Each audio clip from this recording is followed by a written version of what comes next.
Bitcoin is dead cat bouncing. We need a defibrillator so they can live again and go even higher. Good morning, good evening, good afternoon, wherever you are, whenever you are. Thank you for watching my videos. My name is Da Vinci Jeremy. I'm in a pipe 5x5, staying alive in Dubai. Hope you're doing well. And yeah, Bitcoin, Ethereum, and Solana are, coming back up. And is this going to be a dead cat bounce? Can we trade this? And what are the chances that we can continue just bouncing and wake up the dragon in Bitcoin and not have a deadly drop in Bitcoin? We're going to talk about that and more in today's episodes, and also going over some news, and then also doing some TA. And if you're interested in trading, you can do so at bybit.davincij15.com. Link is in the description below. Also, make sure you get some ID. I went into a long rant as I was doing this live, right, with my private audience. And I explained how important getting an ID is. You do not want to get caught if your government turns evil, because they eventually do. Throughout history, every single government has turned evil at one time or another. So make sure you have ID that's allowing you to escape that evil. Okay, let's talk about early. You can see early seems to be waking up a little bit, but it's a little bit low volume here. So let's just wait and see. PayPay, right? Still, you know what? We're gonna probably see some sideways action on PayPay, and Orc is still working away, trying to break out of here. But with the market where it is, it's going to be a little bit difficult ride, but we're getting there. Interesting. I did this chart analysis here, and I'm seeing that Waffles has to break out here. It's going to be difficult because again, the market sentiment is very low, so we're going to have to push this thing heavy to see if we can break out of this downward downward triangle, right, or downward wedge. So let's see if Waffles team can bring this thing out and break this thing back up to the 3 cent zone. Okay, let's get on to the news. And you see there's a lot of news going on, but we're going to just cover a few things like Bitcoin vaults and the future of Bitcoin custody. As Bitcoin grows in value, popularity, custody solutions become more critical. Learn about Bitcoin vaults and their importance in custody space. Interesting. Did you know the use case of a vault was because you didn't have the right security to store gold? Right? You didn't have enough manpower, guns, and so forth to store gold. Now, you do have enough manpower, knowledge. You're not an idiot. You can store Bitcoin. Okay? You just need to educate yourself. Now, with that said, I understand why corporations have a problem with custodying Bitcoin. Why is that? Because they don't have a process in place in order to manage it. Thus, they need to provide custodialship. They must use custodialship on their own, right? Because they can't.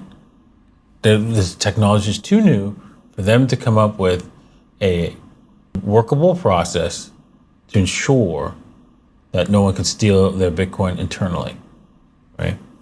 Because once it's gone, right? And the only thing they can sue back for is the value of Bitcoins, and that person might not have that value, so you can't really get it back. So it's their responsibility and duty to make sure that they can hold on to it, and that's where custodialship comes in. And that's both a negative and a positive for Bitcoiners. One, these corporations will lose their Bitcoin because the custodians will eventually steal them. It's just the way it is. It's human nature. One way or another, they'll find a way to steal it. So, and at the same time, we will have lower prices because of that theft and fraud. And so we can actually be able to buy up Bitcoin because of that. So yeah, take it as a positive. Since adopting the Bitcoin strategy, Michael Saylor's MSTR, which is MicroStrategies, outperformed every single company in the S&P, including NVIDIA. Funny thing is, it's outperformed BTC by a lot. Oof, look at that. Damn. Okay, well, Bitcoin will catch up eventually, right? Because it is the asset that he is banking on. Solana records the highest daily active addresses ever. Awesome. Right? Solana's blockchain has surpassed previous records for daily network users. According to the Artemis XYZ data, Solana recorded the highest number of daily active addresses in blockchain history, despite the fifth largest cryptocurrency revisiting its low from April and January. As of writing, a single Sol coin is worth around $136. Yeah, because Solana is where, cheap transactions reside. So poor people want to get into this, people who don't have, that only have $100 to invest, and they can't see even $2 going into a transaction fee. So that's why this is where Solana shines. All right, so let's do some TA for today. You can see that Bitcoin is broken above the 13 EMA on the daily. This is a good thing, and it's holding. It didn't look like it wanted to hold this, and then we reversed up heavily. So you can see this was probably just a fake out, and so probably going to get a chance for Bitcoin to at least reverse back up to the 61.8. Here it's the 60K. After that, the next level is the 65K. I think we can see it break that fairly easily. So yeah, if you are taking a trade here, you can see that there's reversal, some sort of reversal here going on. And yeah, I would be careful, because I don't see any kind of trade that you can really get in here. So I'd have to wait for something to actually materialize. We've already gone on the 4 hour. We're overextended here. All right, we're in the danger zone for a trade, so I'll be careful. Looking at Ethereum, things are a little bit more cooler. We're not in the danger zone yet, and we could probably continue higher.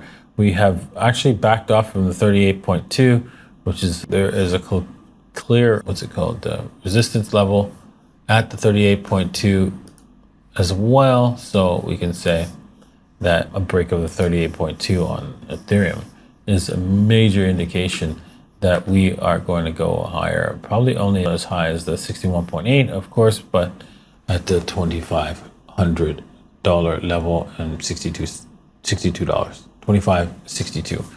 All right, and so that's what we can see Ethereum do as far as breakout here. It's looking a little bit not possible here, because we broke down from this upward trend, and then we're now like hitting this upward trend. So it would have to break above basically the 2,400 for us to see higher prices. So there it is. All right, well, thank you for watching. We'll see you guys tomorrow. Cheers.